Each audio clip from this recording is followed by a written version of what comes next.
हमारे पास जो स्रोत हैं वे हमें जनजातीय समाजों में विवाह की दुनिया की एक झलक दिखाते हैं।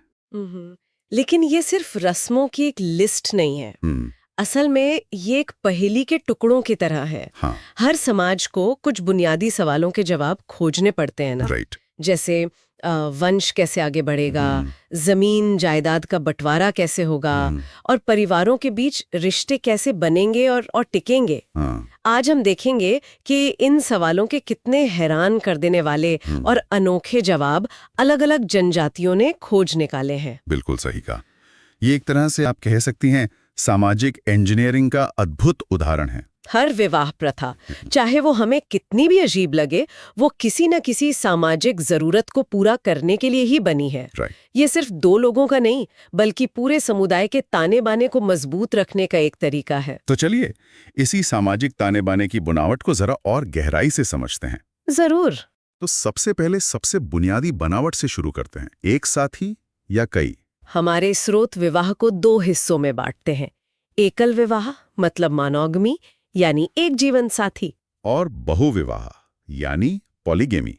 जी, ये तो सुनने में काफी सीधा लगता है। हाँ, लेकिन बहुविवाह के अंदर की दुनिया वो काफी पेचीदा है। इसका सबसे आम रूप है बहुपत्नी विवाह, पॉलीजेनी, जहां एक पुरुष की एक से ज्यादा पत्नियां होती हैं। ये तो दुनिया भर की कई संस्कृतियों में देखा गया है। हाँ, ये तो काफी कॉमन है। लेकिन इसका जो दूसरा रूप है वो बहुत ही कम देखने को मिलता है, बहुपति विवाह या पॉलीएंड्री, जहां एक स्त्री के एक से ज्यादा पति होते हैं। एक मिनट, एक स्त्री के एक से ज्यादा पति, ये कैसे काम करता है?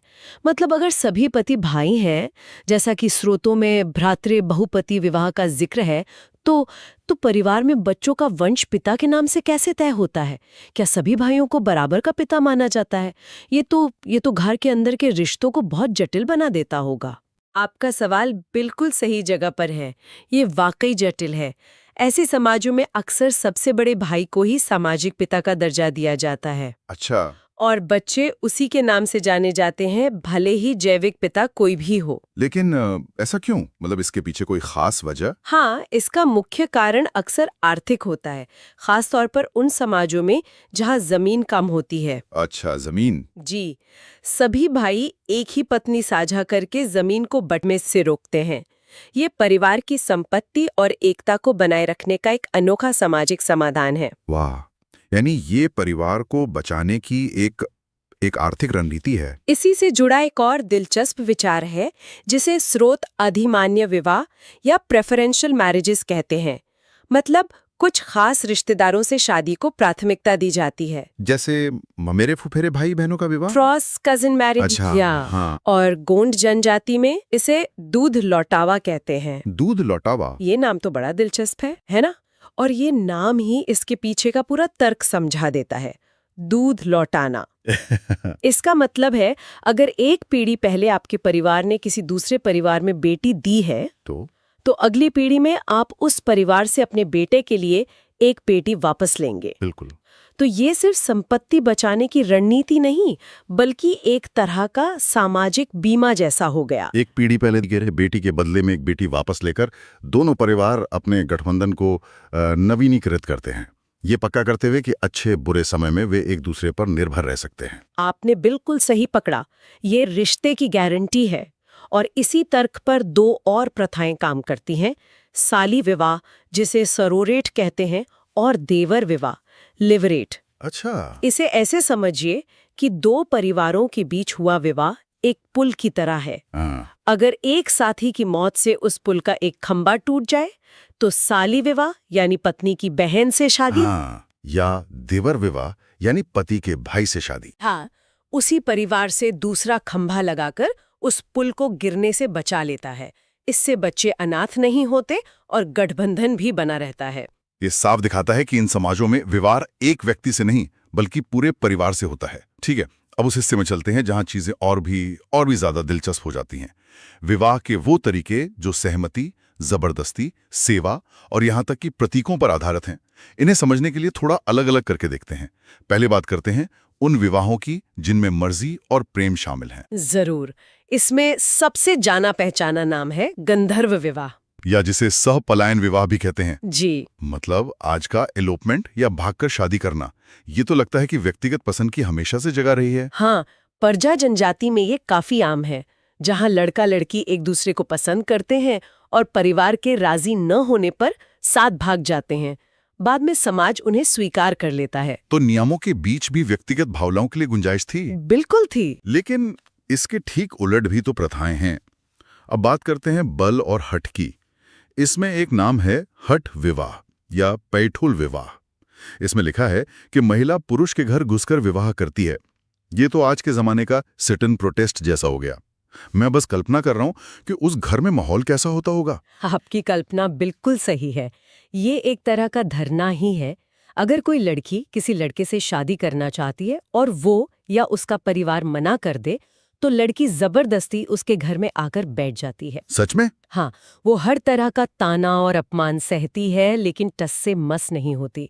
आखिरकार उसके हट और हिम्मत के आगे समाज और लड़के के परिवार को झुकना पड़ता है और शादी को मानना पड़ता है। कमाल है।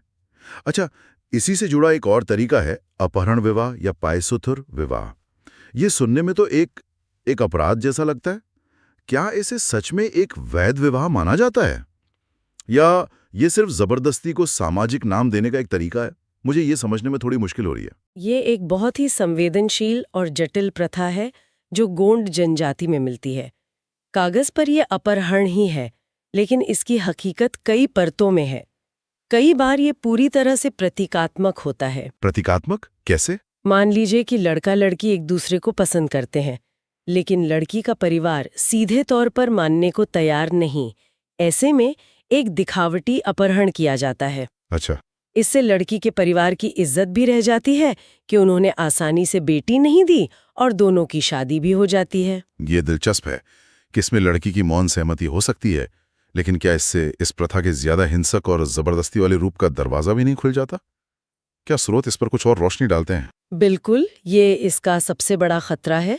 स्रोत ये साफ नहीं करते कि सहमति कितनी बार होती है और जबरदस्ती कितनी बार। लेकिन ये सच है कि इस प्रथा में वास्तविक जोर जबरदस्ती की गुंजाइश हमेशा बनी रहती है। ये उन प्रथाओं में से एक है जहां परंपरा और अपराध के बीच की रेखा बहुत बहुत धुंधली है। आर्थिक या सामाजिक सौदा है, जैसे लमसेना विवाह। इसमें दूल्हे को अपनी सेवा से वधु मूल्य चुकाना पड़ता है। हाँ, ये गोंड जनजाति की एक और खास प्रथा है। अगर लड़का या उसका परिवार लड़की के परिवार को वधु मूल्य यानी ब्राइड प्राइज नहीं दे पाता, हाँ। तो लड़के को एक तय समय के लिए लड़की के घर जाकर उनके परिवार के सदस्य की तरह रहना और काम करना पड़ता है। वह खेती से लेकर घर के सारे काम करता है और अपनी मेहनत से कीमत चुकाता है। तो ये प्रथा असल में लड़के की कीमत नहीं, बल्कि उसके चरित्र का मूल्यांकन करती है। हाँ, पैसा तो कोई भी दे सकता है, लेकिन सालों तक निस्वार्थ सेवा केवल एक भरोसेमंद और मेहनती इंसान ही कर सकता है, जो उनकी बेटी के लिए बेहतर पति साबित होगा। ये तो एक तरह की परीक्षा है। बिल्कुल, ये लड़के के धैर्य, मेहनत और स्वभाव को परखने का एक सामाजिक तरीका है। तो एक तरफ सेहा के जरिए विवाह है जो सालों की मेहनत पर टिका है, लेकिन क्या होता है जब किसी के पास ना तो पैसा होता है और ना ही इतना समय? तब समाज एक और अनोखा रास्ता निकालता है, अदला बदली का, जिसे विनिमय विवाह या गुरावट विवाह कहते हैं।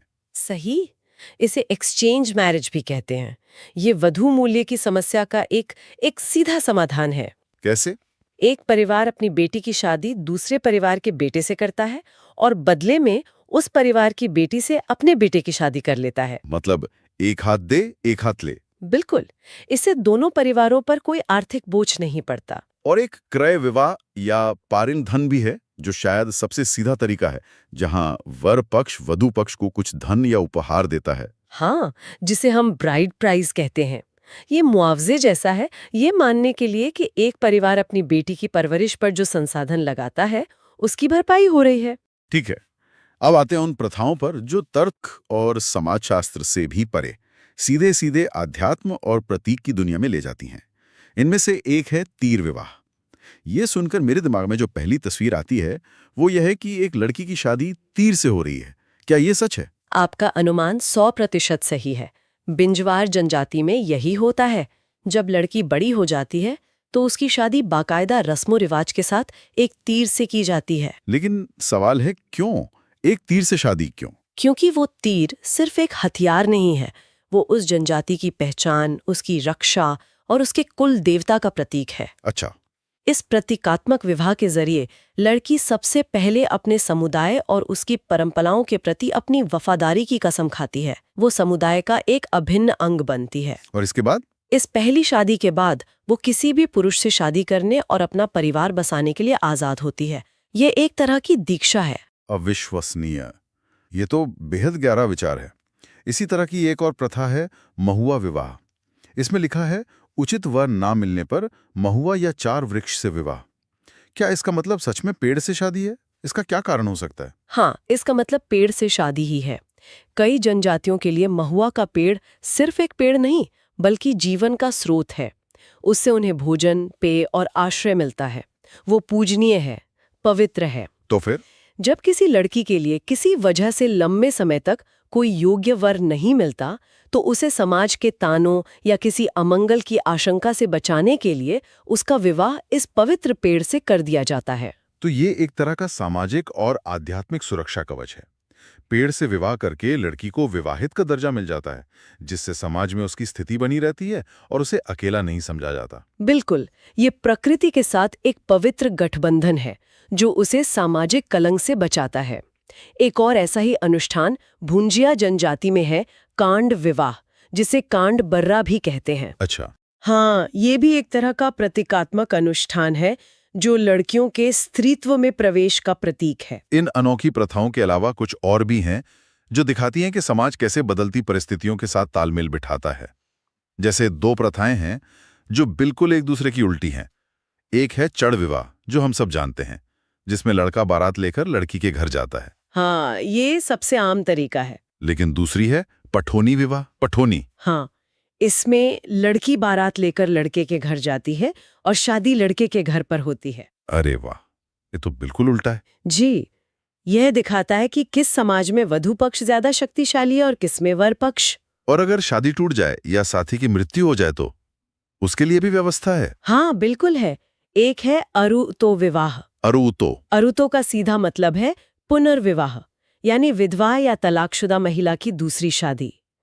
यह जरूरी है क्योंकि ये दिखाता है कि इन समाजों में जीवन में दूसरा मौका देने को सामाजिक स्वीकृति मिली हुई है। और इसी से जुड़ी एक और प्रथा है उड़लिया विवाह। इसमें अगर कोई शादीशुदा औरत किसी दूसरे मर्द से शादी करना चाहे तो उसे अपने पहले पति को शादी का खर्चा लौटाना पड़ता है। हाँ, ये तलाक और पुनर्विवाह की एक सामाजिक प्रक्रिया है। यह रिश्तों के बनने और टूटने को एक अनुबंध के तहत नियंत्रित करता है। यह कहता है कि आप रिश्ते से बाहर जा सकते हैं, लेकिन आपको पहले पक्ष को हुए आर्थिक नुकसान की भरपाई करनी होगी। ये एक तरह से सामाजिक संतुलन बनाए रखता है। बिल्कुल। तो इन सभी प्रथाओं की भूल भुलैया से गुजरने के बाद एक बात साफ है, विवाह का कोई एक सीधा सपाट नियम नहीं है। ये एक ऐसा टूल बॉक्स है जिसमें हर सामाजिक जरूरत के लिए एक अलग औजार है। चाहे वो प्रेम हो, चाहे मजबूरी, चाहे अर्थव्यवस्था हो या अध्यात्म। आखिर में ये सब हमें क्या बताता है? ये हमें बताता है कि विवाह सिर्फ एक व्यक्तिगत मामला नहीं, बल्कि एक गहरा सामाजिक और सांस्कृतिक आविष्कार है। ये प्रथाएं दिखाती हैं कि कैसे अलग अलग समुदायों ने परिवार, वंश, संपत्ति और रिश्तों की जटिल पहेलियों को सुलझाने के लिए कितने रचनात्मक तरीके अपनाए। हर प्रथा, चाहे हमें आज के नजरिए से कितनी भी अजीब क्यों न लगे, उस समाज के लिए एक व्यावहारिक समाधान थी। आज की इस चर्चा के बाद एक सवाल मेरे मन में घूम रहा है। आधुनिक समाज में जहां हम शादी को अक्सर सिर्फ 2 लोगों के बीच का एक निजी और भावनात्मक रिश्ता मानते हैं, क्या हम कुछ भूल रहे हैं? क्या इन जनजातीय प्रथाओं से हम ये सीख सकते हैं कि एक मजबूत सामाजिक ताने बाने के लिए विवाह में परिवार और समुदाय की भूमिका कितनी जरूरी हो सकती है? सोचने वाली बात है।